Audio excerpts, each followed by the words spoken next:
Russian President Vladimir Putin putting on protective gear, suiting up to visit a patient as Moscow's mayor tells him the coronavirus outbreak in Russia is much worse than figures indicate.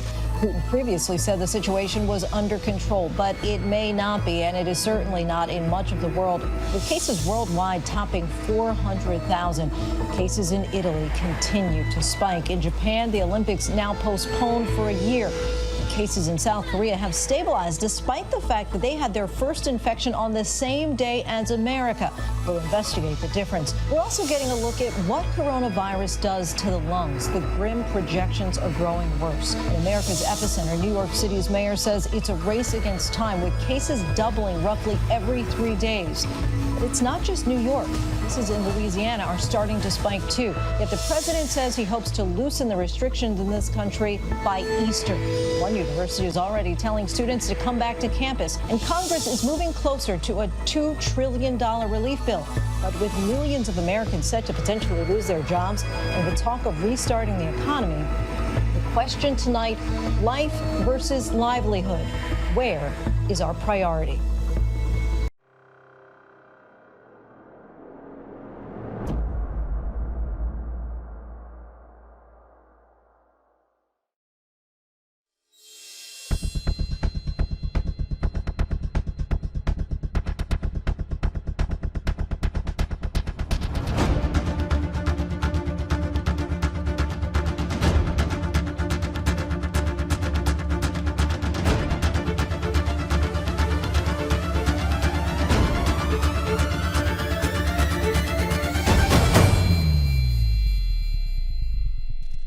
And we begin tonight with new developments in the coronavirus emergency in America and around the world. President Trump tonight weighing a drastic move. The U.S. now with more than 119,000 cases and more than 2,000 deaths.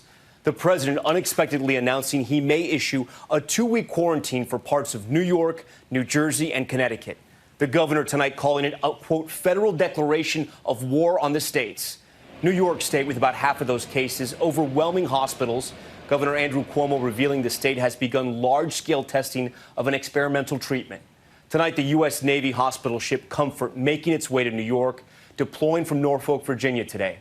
The NYPD losing another one of their own detectives, Cedric Dixon, the first uniformed officer to die from complications of coronavirus.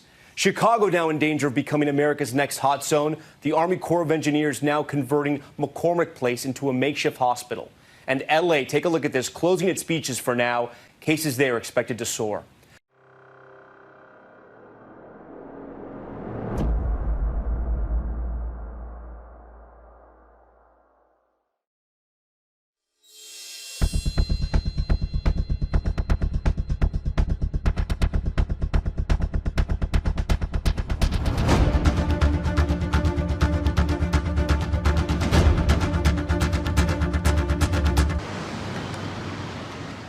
At Katz's Delicatessen on New York's Lower East Side, they've been slicing the corned beef and pastrami for 132 years. Listen, we've gone through everything, right? We've seen depressions and hurricanes and blackouts and terrorist attacks, and we've been here through all that. We've never closed. But now the chairs are stacked on the tables. Katz's, like most restaurants across the country, is prohibited from seating diners. So the bagels and blintzes are only available to go. I got to go bring food to my 93-year-old mother-in-law. Good luck. Jake Dell is the third-generation owner of Katz's. He's desperately trying to keep his 200 workers busy, and more importantly, to keep paying them. Waiters, for example, are doing deliveries or working on crowd control. You know, I have busboys that I obviously don't need to clean tables right now, so I'm having them do prep work. Basically, everyone is an all hands on deck, and we take it one day at a time. Alfredo Fernandez has put his knife to work at Katz's for 14 years. I'm concerned, though a lot of people want to go without jobs. If it happens, you know, we just gotta stick together and try to help each other out through this. At least Katz's is still open. As the global economy enters an unprecedented shutdown, just look around. Major League Sports have left the field. Factories and shopping malls are shuttered. The lights have gone dark on Broadway, and the curtain has come down for Manhattan's independent theaters like the Magnet Theater. I'm sitting here in an empty theater, and it's empty every night. We're shut down. New York City is shut down. Actor Ed Herbstman co-founded the Magnet, which is dedicated to improv. He remembers the good old days, like a week and a half ago. Did you hear about the murder at the YMCA? We were booming. 35 to 40 shows a week, back to back each night. The Magnet has 50 employees, but the damage goes beyond those 50. There's a web of companies and workers that supply everything from utilities to T-shirts to beer. They'll all feel the impact of the theater's closing. I'm worried about the future of this place. Well, I'm worried about the future of this city. If you look back on your life, you've lived through a lot of different shaky economic periods. Can you tell me how this period feels to you today versus what you've seen in the past? Oh, to me, I think this is the most nerve-wracking. Joseph Stiglitz won the Nobel Prize for Economics in 2001 and is a professor at Columbia University. This is totally different, where we're shutting down the economy to protect our health. Stiglitz believes that the pre-virus economy was one where too many were left exposed, where both families and businesses alike were at risk if conditions soured. Before the event, many of our households were living at the edge.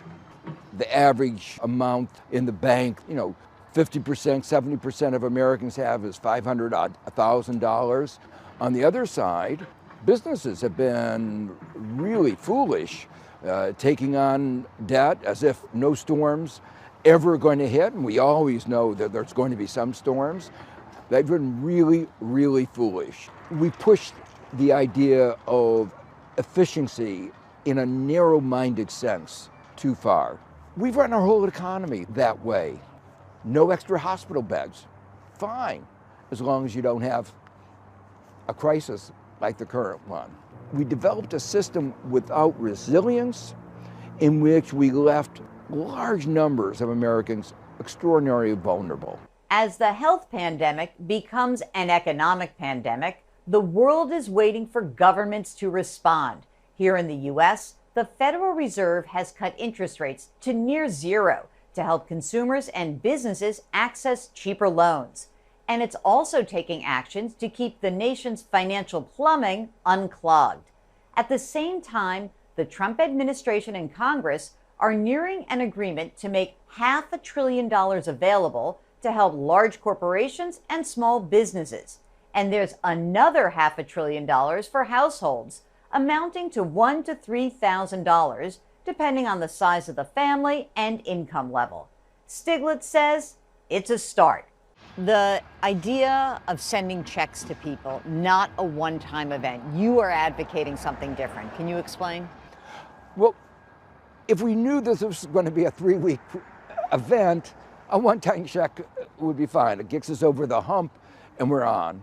But the epidemiologists are not sure how long it's going to take. The best estimate is months. And that means a lot of people really are anxious. And knowing that if this crisis lasts for 3 months, there'll be another check. $1,000 for 3 months? Come on. So we really need to give them the assurance that as long as this lasts, there'll be a check coming. Should we be concerned at all about spending this money now?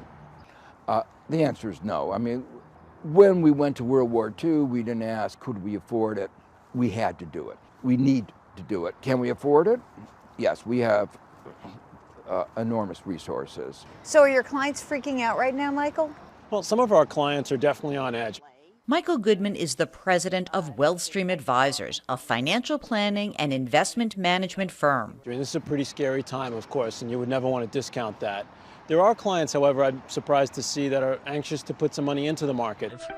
Wall Street has lost. It's been a frightening ride for investors. Stocks have plunged more than 30% over the past 5 weeks, ending the longest bull market on record. But despite the market turmoil, Goodman says that even for a person nearing retirement, now is not the time to panic and get out. If I'm 60 years old and I plan on retiring when I'm 70, Should I make any changes in the account right now? If you're 60 and you're not going to be retiring for another 10 years, in these times there's this temptation to make adjustments. As scary as this is, as much as we don't know the bottom to this market, average recovery is typically somewhere around 24 months. Whether you're an investor or not, Goodman says now is an important moment to take stock of your financial situation. I think the thing that people should be focusing on right now is making sure that they understand what their personal obligations are over the next several months so that they feel that they can get through that. This will pass. There will be damage because of it, and we will rebuild and grow back. We've done this before. I don't fully fit under the bed. I do. Back at the Magnet Theater, they're trying to get through it all by experimenting, like some of their big league colleagues, with putting performances online. The theater dedicated to improv is, well, improvising, as we all are. What we do is we train people to deal with the fact that everything is uncertain. It's improvising. We're constantly saying, calm down, take a breath, don't try to plan, try to react. And now we're doing that for real in real life.